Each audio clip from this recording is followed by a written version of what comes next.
کے بارے میں ہم نے الحمدللہ کچھ مدنی پھول حاصل کیے اور ان کی قربانیاں اور ان کے صبر و استقلال کے بارے میں سمجھنے کی کوشش کی۔ اس کے بعد الحمدللہ ہمارے پروگرام میں ہم نے صحابہ کرام علیہم رضوان کی قربانیوں کے بارے میں کچھ جانا، مسلسل 2-3 سلسلے ہوئے، مگر آج بات کریں گے اہل بیت اطہار کی، نبی پاک علیہ الصلوۃ والسلام کے مبارک خاندان کی۔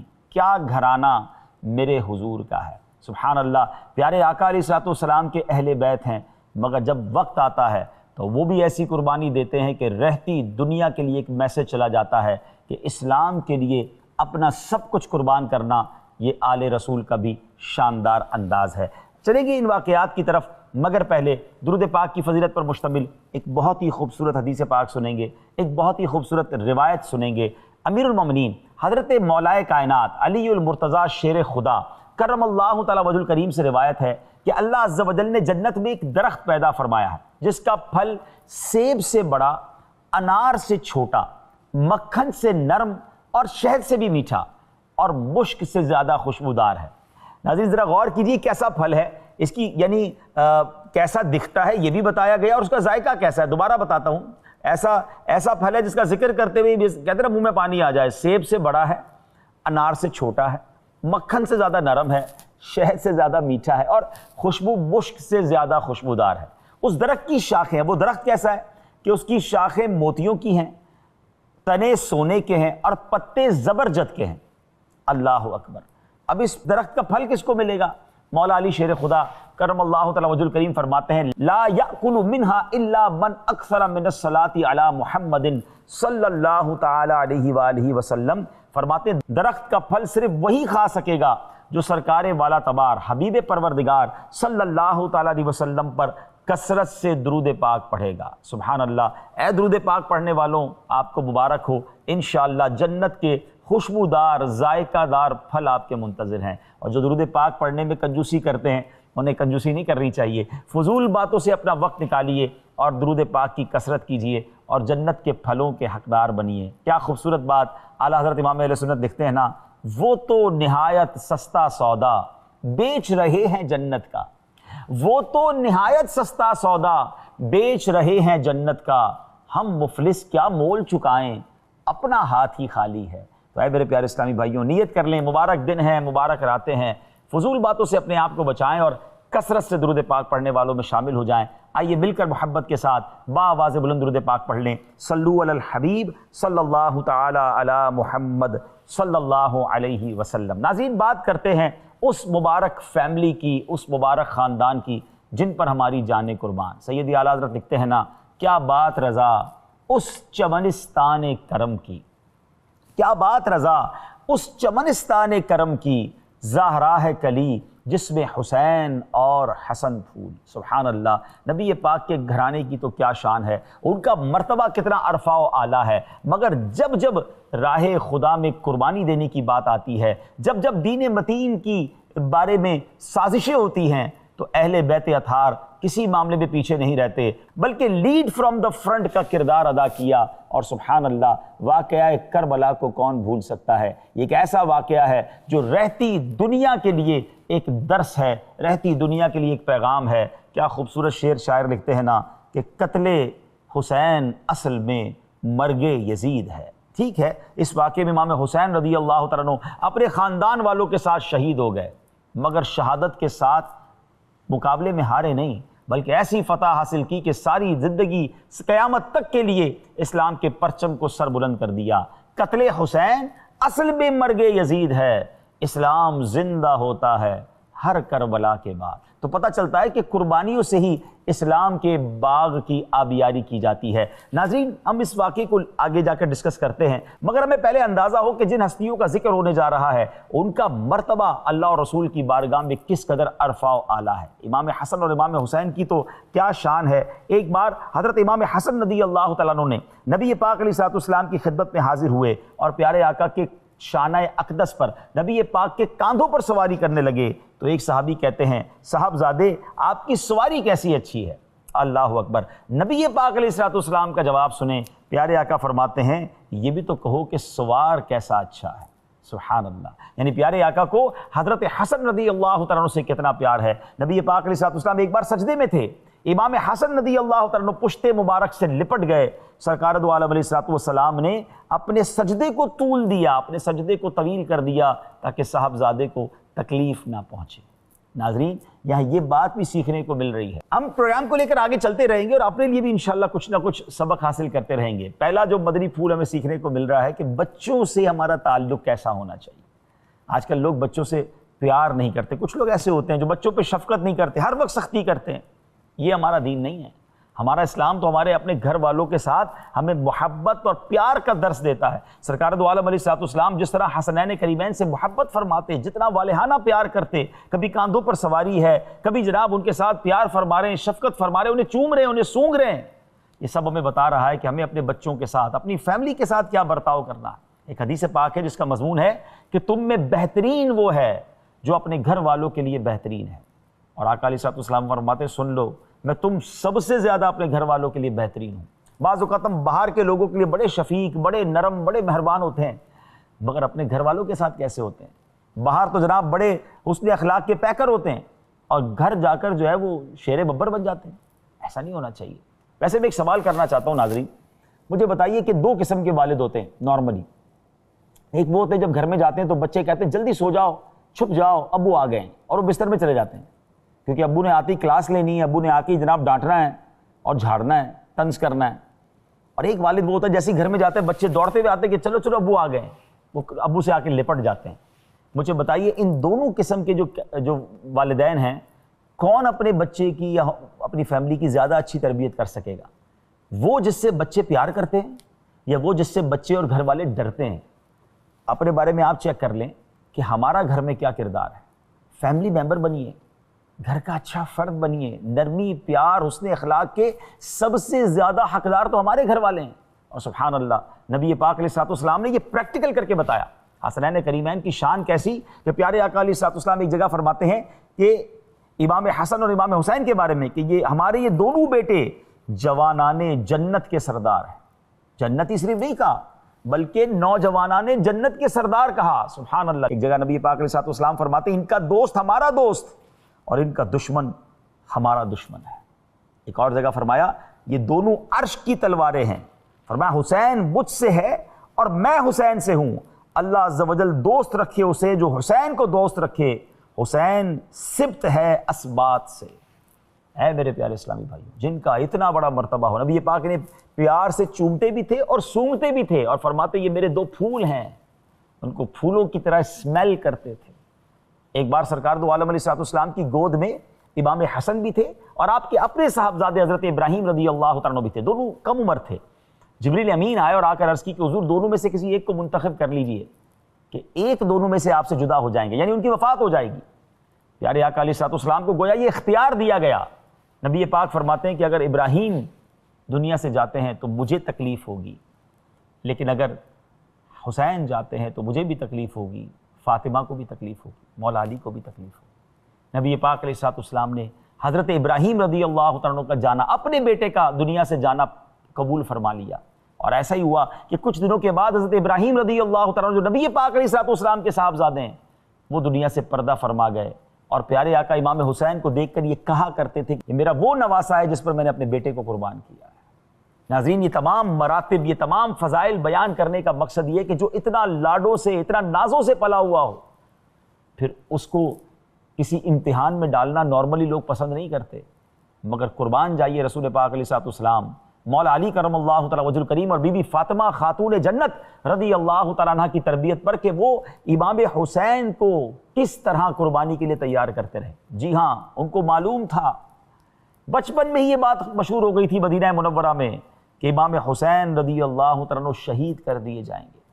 جی ناظرین، آئیے میں آپ کو سناتا ہوں۔ ہوا یہ کہ سرکار دو عالم علیہ السلام ایک بار حضرت ام سلمہ رضی اللہ تعالیٰ عنہ کے کاشانے میں تشریف فرما تھے۔ ایک فرشتہ حاضر ہوا جو اس سے پہلے کبھی حاضر نہیں ہوا تھا، اور نبی پاک علیہ السلام کی بارگاہ میں حاضری کا اجازت لے کر، اذن لے کر حاضر ہوا، اور نبی پاک علیہ السلام نے ام المومنین سے فرمایا کہ دروازے کی نگہبانی رکھو، کوئی آنے نہ پائے۔ اتنے میں سیدنا امام حسین رضی اللہ تعالیٰ عنہ دروازہ کھول کر پیارے آقا کی خدمت میں حاضر ہو گئے۔ نبی پاک علیہ السلام پیار فرمانے لگے فرشتے نے عرض کی حضور نے چاہتے ہیں؟ فرمایا ہاں، عرض کی وہ وقت قریب آتا ہے کہ حضور کی امت انہیں شہید کرے گی، اور حضور چاہیں تو وہ زمین حضور کو دکھا دوں جہاں یہ شہید کیے جائیں گے، یعنی وہ جگہ بھی دکھا دوں۔ پھر سرخ مٹی، اور ایک روایت میں ہے کہ ایک میں ہے کہ کنکریاں حاضر کیں، نبی پاک علیہ الصلوۃ والسلام نے ان کو سونگھ کر فرمایا ریح کرب و بلا، بے چینی اور بلا کی بو آتی ہے۔ ام المومنین رضی اللہ تعالیٰ عنہ کو وہ مٹی نبی پاک علیہ الصلوۃ والسلام نے عطا کر دی، اور ارشاد ہوا جب یہ خون ہو جائے تو سمجھ لینا کہ حسین شہید ہو چکے ہیں۔ انہوں نے وہ مٹی جو ہے ایک شیشی میں رکھ چھوڑی، اور حضرت ام المومنین ام سلمہ رضی اللہ تعالیٰ عنہ فرماتی ہیں کہ میں کہا کرتی تھی جس دن یہ مٹی خون ہو جائے گی وہ کیسی سختی کا دن ہوگا۔ اللہ اکبر۔ یعنی ناظرین ذرا سوچئے، نبی پاک کو معلوم تھا امام حسین شہید کر دیے جائیں گے، اور صرف پیارے آقا علیہ الصلوۃ والسلام کو نہیں، اور صحابہ کرام کو، مولا علی کو بھی معلوم تھا، بی بی فاطمہ کو بھی معلوم تھا۔ ایک اور روایت میں آتا ہے کہ حضرت امیر المومنین مولا علی کرم اللہ تعالی وجہہ الکریم ایک بار صفین کو جا رہے تھے تو زمین کربلا کے قریب سے گزرے، نام پوچھا لوگوں سے کون سی جگہ ہے، لوگوں نے اس کی حضور کربلا ہے۔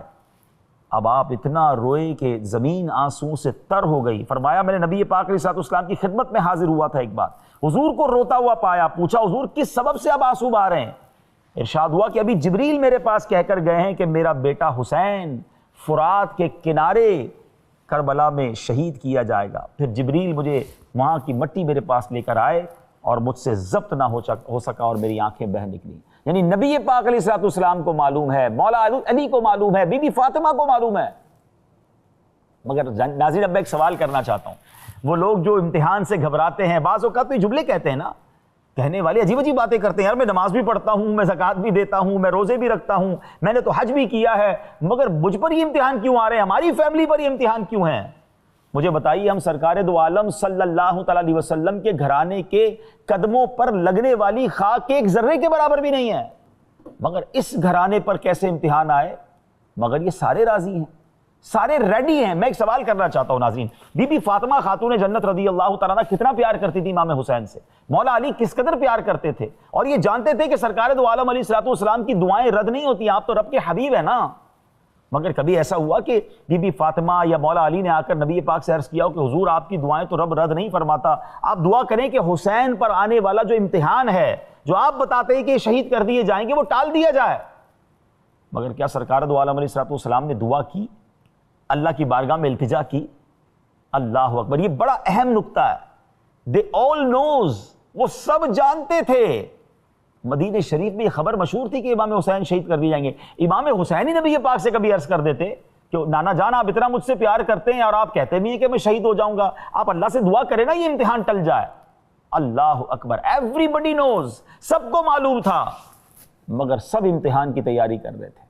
امام حسین کو پالا جا رہا تھا، ان کی پرورش کی جا رہی تھی تاکہ یہ خاندان کا عظیم چشم و چراغ جو ہے اس خاندان کے نام کو اور روشن کرے، اپنا سب کچھ قربان کر دے مگر دین کے پرچم کو سرنگوں نہ ہونے دے۔ اللہ اکبر، یہ کیسا درس ہے۔ کربلا کے واقعے کی تو بعد میں بات کرتے ہیں، واقعے سے پہلے کی بات تو کریں نا۔ ہمارا یہ حال ہے، ہمیں پتہ چل جائے ہمارے اوپر کوئی امتحان آنے والا ہے، ہم پریشان ہو جاتے ہیں، مگر وہ سب راضی ہیں۔ یہ ہے صبر و رضا کا پیکر ہونا، یہ ہے اسلام کے لیے قربانی دینا۔ جس ماں باپ کو پتا ہو کہ میرا بیٹا جوانی میں شہید کر دیا جائے گا، میرے بیٹے کو آگے جا کے تکلیف ہوگی، کتنی تکلیف ہوتی ہے ان ماں باپ کو، مگر ان کی زبان پر تو شکوہ نہیں تھا، زبان پر شکوہ رنج و الم لایا نہیں کرتے، زبان پر شکوہ رنج و الم لایا نہیں کرتے، نبی کے نام لیوا غم سے گھبرایا نہیں کرتے۔ ناظرین، کربلا کا واقعہ کیوں ہوا؟ اب تھوڑا سا میں اس کا سینیریو آپ کو بتاتا ہوں۔ امام حسین رضی اللہ تعالیٰ کو جب پتا چلا کہ یزید نے، جو کہ بدبخت تھا، بد کردار تھا، اور اس نے لوگوں سے جبرن بیعت لینا شروع کر دی ہے، تو امام حسین رضی اللہ تعالیٰ کے پاس بھی نمائندے آئے۔ آپ نے انکار کر دیا کہ میں اس بد کردار کی بیعت نہیں کروں گا۔ اب کیا ہوا؟ اب یہ ہوا کہ کوفہ والوں نے امام حسین رضی اللہ تعالیٰ کو خط لکھنا شروع کیے کہ حضور ہم آپ کی بیعت کرنا چاہتے ہیں، ہم یزید کی بیعت نہیں کرنا چاہتے۔ امام حسین رضی اللہ تعالیٰ کو جب بہت سارے خطوط مل گئے، اور انہوں نے خطوط میں کچھ اس طرح لکھا کہ حضور اگر آپ نہیں آئیں گے اور ہم آپ کی بیعت نہ کر پائے تو ہم اللہ کی بارگاہ میں عرض کر دیں گے کہ ہم نے تو امام حسین کو بلایا تھا۔ امام حسین نے یہ عزم کیا کہ مجھے کوفہ جانا چاہیے، صحابہ کرام علیہ رضوان کو سب یاد تھا، فرات کے کنارے آپ شہید ہوں گے، آپ صحابہ کرام نے روکا آپ کو، آپ مت جائیے، آپ ایسا نہ کیجئے، وہ کوفہ والے وفا والے نہیں ہیں۔ مگر امام حسین ایک مبلغ اسلام تھے، نبی پاک کے نواسے تھے، ان کے اوپر ایک ذمہ داری تھی۔ انہوں نے کہا کہ میں اللہ کی بارگاہ میں قیامت کے دن کیا جواب دوں گا کہ کوفہ والے مجھے خط لکھتے رہے اور میں ان کے پاس نہ کیا۔ بہت زیادہ صحابہ کرام نے جب ان کو عرض کیا تو آپ نے پھر کیا کیا کہ آپ نے اپنے نمائندے کے طور پر اپنے کزن، اپنے قریبی رشتہ دار حضرت مسلم بن عقیل رضی اللہ عنہ کو بھیج دیا کہ، اور پھر خط بھی دیا کہ میں اپنا نمائندہ بنا کر انہیں بھیج رہا ہوں۔ تو حضرت مسلم بن عقیل رضی اللہ عنہ جب کوفہ پہنچتے ہیں تو وہاں تو شاندار استقبال ہوتا ہے، ہزاروں لوگ بیعت کر لیتے ہیں۔ حضرت مسلم بن عقیل نے جب ایسا سب کچھ دیکھا تو آپ نے امام حسین کو خط لکھا کہ حضور اب آپ آ جائیں کوفہ، یہاں کے لوگ تو بڑے گرم جوشی سے ویلکم کرنے کے لیے آپ کو تیار ہیں اور وہ آپ سے بڑی محبت کرتے ہیں۔ امام حسین کو جب یہ خط ملا تو آپ اب کوفہ کے لیے روانہ ہو گئے۔ ذرا غور کیجئے، آپ جانتے ہیں یہ کون سا وقت تھا؟ یہ 4 ذوالحجہ ہے۔ مکہ، پہلے آپ مدینہ منورہ سے مکہ پاک آئے اور مکہ مکرمہ میں جب خط ملا تو آپ اب کوفہ کے لیے روانہ ہو گئے۔ یہ کتنی بڑی ایک اور قربانی ہے، قربانیوں کی داستان سن رہے ہیں نا۔ ذوالحجہ میں ساری دنیا حج کرنے جاتی ہے، 4 ذوالحجہ ہے، لوگ حج کرنے آ رہے ہیں۔ امام حسین حج کو چھوڑ کر اسلام کو بچانے کے لیے کوفہ کا سفر کر رہے ہیں۔ یہ کتنی بڑی قربانی ہے۔ پہلے نانا کے شہر مدینہ منورہ کو چھوڑا اور آپ کو اور آپ کے رفقا کو یہ تھا کہ وہاں جا کے کچھ بھی ہو سکتا ہے۔ ساری زندگی جس کی مدینے میں گزری ہو، ذرا سوچئے اس کو مدینہ چھوڑنا کتنا مشکل لگا ہوگا۔ یہ کتنی بڑی قربانی ہے۔ پھر حج کے دنوں میں کعبے کو چھوڑ کر کوفہ جا رہے ہیں۔ راستے ہی میں آپ کو اطلاع مل گئی کہ حضرت مسلم بن عقیل کو شہید کر دیا گیا۔ کوفہ والوں نے بے وفائی کر لی ہے۔ ناظرین اب سوچئے کتنا بڑا مرحلہ ہوگا کہ 72 لوگ ہیں اور اس میں بھی بچے ہیں، خواتین ہیں۔ یہ لڑائی کے لیے نہیں گئے تھے۔ کوئی لڑائی کے لیے بچوں کو لے کر جاتا ہے کیا؟ فیملی کو لے کر جاتا ہے کیا؟ تیاری تھی، کتنے ہتھیار تھے؟ وہ تو مہمان بن کر جا رہے تھے، ان کو تو ریکویسٹ کر کے بلایا گیا تھا۔ مگر امام حسین رضی اللہ تعالیٰ عنہ کو جب پتہ چلا کہ راستے میں یہ اطلاع مل گئی کہ حضرت مسلم بن عقیل شہید ہو گئے ہیں، تو حضرت مسلم بن عقیل رضی اللہ تعالیٰ کے رشتہ دار بھی موجود تھے اس قافلے میں۔ کہا اب تو ہم نے جانا ہے، یا تو ان کا بدلہ لینا ہے یا لوگوں کوفہ والوں تک بات پہنچانی ہے۔ امام حسین نے کہا کہ ٹھیک ہے میں تمہارے ساتھ ہوں۔ اب یہ واپس نہیں گئے۔ اب جب کوفہ کے قریب پہنچتے ہیں تو ابھی کوفہ سے پہلے ہی جس میدان میں آپ کو روکا گیا فرات کے کنارے، وہ کربلا کا میدان تھا، اور روکنے والے حضرت حر بن یزید تھے۔ 1000 کا لشکر لے کر آئے تھے اور ان کو میسج یہ تھا کہ ان کو روکا جائے، یزید کی بیعت کا کہا جائے، بیعت نہ کرے تو گرفتار کر کے پیش کیا جائے۔ حضرت حر بن یزید 1000 کا لشکر لے کر آئے۔ امام حسین کو جب انٹرسیپٹ کیا تو امام حسین نے کہا کہ میں لڑنے نہیں آیا ہوں، مجھے تو کوفہ والوں نے لیٹر دیے، اپنے لیٹر دکھائے آپ نے۔ مگر حضرت حر بن یزید اس وقت تک امام حسین کے قافلے میں شامل نہیں ہوئے تھے، آپ کے غلاموں میں شامل نہیں، تو انہوں نے کہا کہ مجھے تو یہی حکم ہے، میں اور کچھ نہیں کر سکتا۔ لیکن ان کے دل میں اہل بیت کی محبت تھی، وہ سختی نہیں کر رہے تھے۔ نماز کا وقت ہوا تو امام حسین امامت کرتے، حضرت حر بن یزید اور ان کے قافلے والے بھی آپ کے پیچھے نماز پڑھتے۔ یعنی اس وقت تک یہ مانتے تھے کہ امام تو یہی ہیں۔ مگر یہ بات پہنچ گئی یزید اور اس کے ساتھیوں کو، انہوں نے پھر مزید 22,000 کا لشکر یا 21,000 کا لشکر بھیج دیا، اور حر بن یزید رضی اللہ عنہ کی جگہ کسی اور کو سپہ سالار بنایا۔ اور ناظرین اس کے بعد کیا ہوا؟ اس کے بعد پانی بھی بند کر دیا گیا۔ 3 دن فرات کے کنارے موجود ہیں، نہر قریب ہے، مگر پانی بند کر دیا گیا۔ یہ کیسا ظلم تھا، یہ کیسی تکلیف تھی! اللہ اکبر! ذرا غور کیجئے۔ اور یہ کس پر تھی؟ کہ جو نبی پاک علیہ السلام کی آنکھوں کے تارے ہیں، جو سرکار دو عالم علیہ السلام کی آنکھوں کے نور ہیں، جو حضرت فاطمہ رضی اللہ تعالی عنہا کے جگر کے ٹکڑے ہیں۔ اللہ اکبر! ذرا غور تو کیجئے۔ شاعر کہتے ہیں نا، کس شقی کی ہے حکومت، ہائے کیا اندھیر ہے، دن دہاڑے لٹ رہا ہے کاروانے اہل بیت۔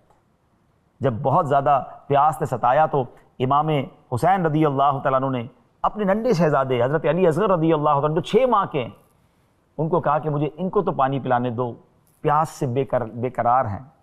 ان ظالموں نے پانی دینے کے بجائے ایسا تیر چلایا کہ حضرت علی اصغر رضی اللہ تعالیٰ عنہ کے مبارک حلق پر لگا اور وہ بھی شہید ہو گئے۔ دیکھا جو یہ نظارہ، کانپا ہے عرش سارا، اصغر کے جب گلے پر ظالم نے تیر مارا۔ اے زمین کربلا یہ تو بتا کیا ہو گیا، اے زمین کربلا یہ تو بتا کیا ہو گیا، ننا علی اصغر تیری گودی میں کیسے سو گیا۔ اے میرے پیارے اسلامی بھائیو، ایک ایک کر کے جوانان اہل بیت شہید ہوتے گئے، حضرت علی اکبر بھی شہید ہو گئے، ایک ایک کر کے نبی پاک علیہ الصلوۃ والسلام کے خاندان، جی ہاں اہل بیت اطہار، پیارے آقا کی آنکھوں کے تارے شہید ہو رہے ہیں۔ اور جب 10 محرم کا دن تھا، امام حسین رضی اللہ تعالیٰ عنہ نے اس لڑائی سے پہلے ایک شاندار خطبہ دیا تھا ناظرین۔ اس خطبے میں بڑے، جس کو کہنا کہ ایسا خطبہ تھا جو رونگٹے کھڑے کر دیتا۔ اس کے چند مندرجات یہ تھے کہ اے لوگوں، میں جانو میں کون ہوں، میں نبی پاک علیہ الصلوۃ والسلام کا نواسا ہوں، جس کے بارے میں نبی پاک نے فرمایا میں حسین سے ہوں، حسین مجھ سے ہے، مجھے جنتی نوجوانوں کا انہوں نے سردار کہا ہے، میں تم سے لڑنے نہیں آیا، مجھے کوفہ والوں نے پرچیاں دے کر بلایا، اگر تم کہتے ہو تو میں واپس چلا جاتا ہوں، اور اگر تم مجھے واپس نہیں جانے دیتے اور مجھے شہید کرتے ہو تو تم بتاؤ قیامت کے دن تم اللہ کو منہ کیا دکھاؤ گے، تم نبی پاک کو کیا جواب دو گے۔ اس قدر آپ نے اپنے بیان میں ان کو جھنجھوڑنے کی کوشش کی۔ مگر ناظرین آپ جانتے ہیں یہ سب کچھ کیوں ہوا؟ ایک میں آپ کو عجیب بات بتاتا ہوں۔ یہ جو یزیدی تھے نا، 21-22 ہزار جو تھے، یہ کلمہ پڑھنے والے تھے، نماز وہاں بھی ہوتی تھی، اذان وہاں بھی ہوتی تھی، 72 کی جماعت الگ ہوتی تھی، 21-22 ہزار کی جماعت الگ ہوتی تھی۔ اللہ اکبر، کلمہ پڑھنے والوں نے نواسہ رسول کو شہید کر دیا، ایسا کیا تھا؟ اب بڑی اہم بات سمجھنی ہے، کیونکہ یزید کی طرف سے ان یزیدیوں کے لیے انعام کا اعلان تھا، اس کے سپہ سالار کے لیے تہران کی گورنری کا اعلان تھا، بڑے مال و دولت کا اعلان تھا کہ اگر امام حسین کو شہید کر دیا گیا تو میں یہ ملے گا۔ تو پتہ یہ چلا کہ بے شک کلمہ پڑھنے والا ہو، بے شک مسلمان کہلانے والا ہو، لیکن جب لالچ کا پردہ آنکھوں پر آتا ہے، جب مال و دولت اور اقتدار کی لالچ دل پر قبضہ کر لیتی ہے تو انسان وہ کچھ کر جاتا ہے کہ عقل حیران ہو جاتی ہے۔ ہم کیسے سوچ سکتے ہیں کہ کوئی لا الہ الا اللہ محمد الرسول اللہ صلی اللہ تعالی علیہ وسلم بھی کہے اور سرکار دو عالم علیہ الصلوۃ والسلام کے اہل بیت کو شہید کرے؟ ذرا سوچئے، خاندان اہل بیت کی خواتین بھی تھیں، ان کی آہ و فغاں ہے کہ ان کا کیا ہوگا، مگر who cares؟ انہوں نے کوئی خیال نہ کیا اور ظلم کی آندھیاں چلیں۔ آج 1400 سال گزرنے کے بعد بھی جب واقعہ کربلا سنتے ہیں ہماری آنکھیں نم ہو جاتی ہیں، دل بے قرار ہو جاتا ہے کہ یہ کیسے ہو گیا۔ لیکن جب تک ریزن تلاش نہیں کریں گے ناظرین، ہم اپنی اصلاح نہیں کر پائیں گے۔ پتہ چلا کہ جب گناہ کی ہوس، شیطان کی سازش دل پر قبضہ کر لے، انسان وہ کچھ کر لیتا ہے جو درندہ بھی نہیں کر سکتا۔ چلے میں آپ کو آج کل کی اگزامپل دیتا ہوں نا۔ آج کل کے اخبارات میں آپ نہیں پڑھتے، میں کچھ باتیں تو شاید زبان پہ لا بھی نہیں سکوں گا مگر اشارہ کر دیتا ہوں۔ 3 سال کے بچے کے ساتھ، 4 سال کی بچی کے ساتھ جو واقعات ہوتے ہیں اور ان کو دفن کر دیا جاتا ہے غلط کام کرنے کے بعد، کیا ہم نہیں کہتے یہ کوئی انسان نہیں ہو سکتا، یہ کوئی وحشی درندہ ہے، مگر نکلتا ہے انسان ہے، اور بعض اوقات افسوس کے ساتھ مسلمان نکلتا ہے جو کہتا ہے میں مسلمان ہوں۔ یہ کیسے ہو سکتا ہے؟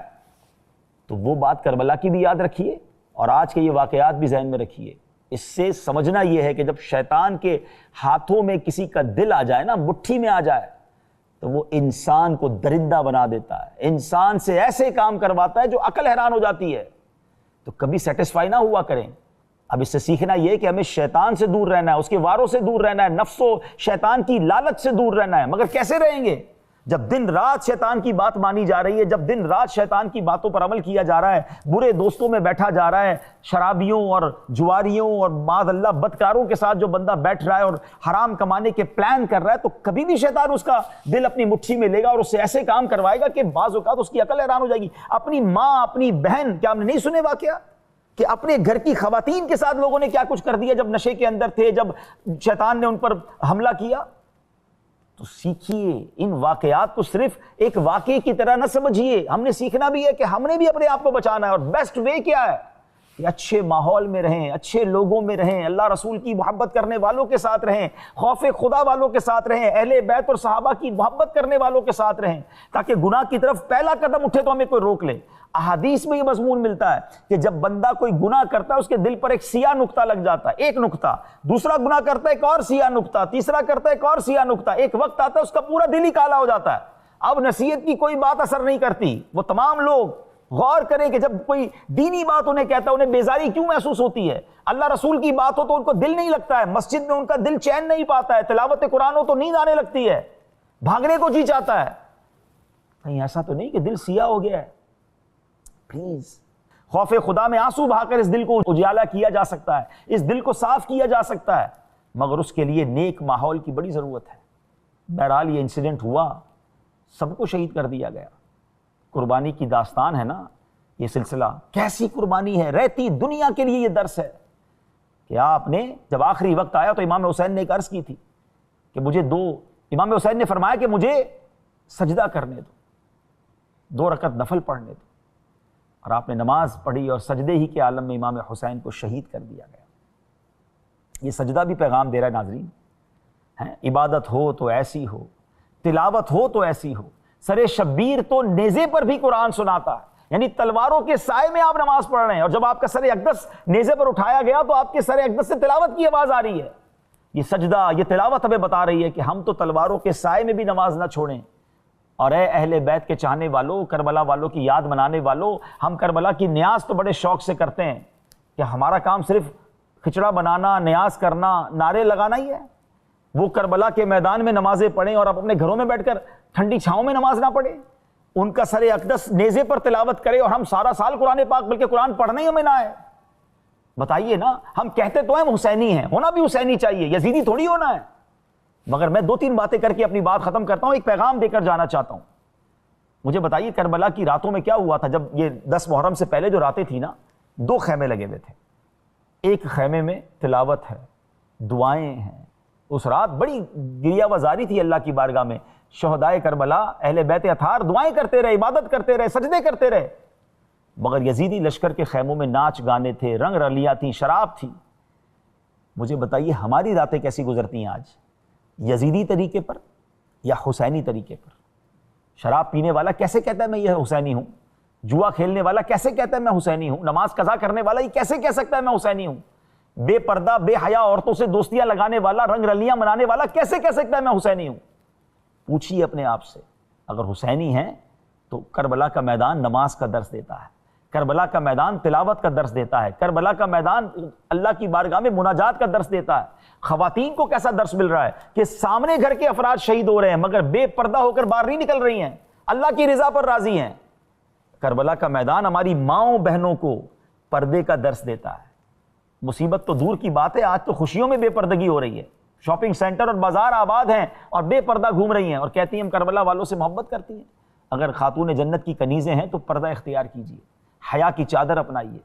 بہرحال ناظرین، کربلا کا میدان ہم سب کو یہ درس دیتا ہے، ہماری ماؤں بہنوں کو بھی یہ درس دیتا ہے۔ تو اے محبت کرنے والوں، کربلا والوں سے ان پیغامات کو ریسیو کیجیے اور پھر اپنی زندگی میں امپلیمنٹ کیجیے، اپنی ذات میں اس کو شامل کیجیے۔ اللہ پاک مجھے اور آپ کو حسینی طریقے پر زندگی گزارنے کی توفیق عطا فرمائے، یزیدی طریقوں سے ہمیں بیزاری نصیب فرمائے، اور امام حسین کے نقش قدم پر چل کر دین متین کی خاطر قربانیاں دینے والا ہم سب کو بنا دے۔ ناظرین، پروگرام دیکھتے رہیے، اگلے پروگرام میں مزید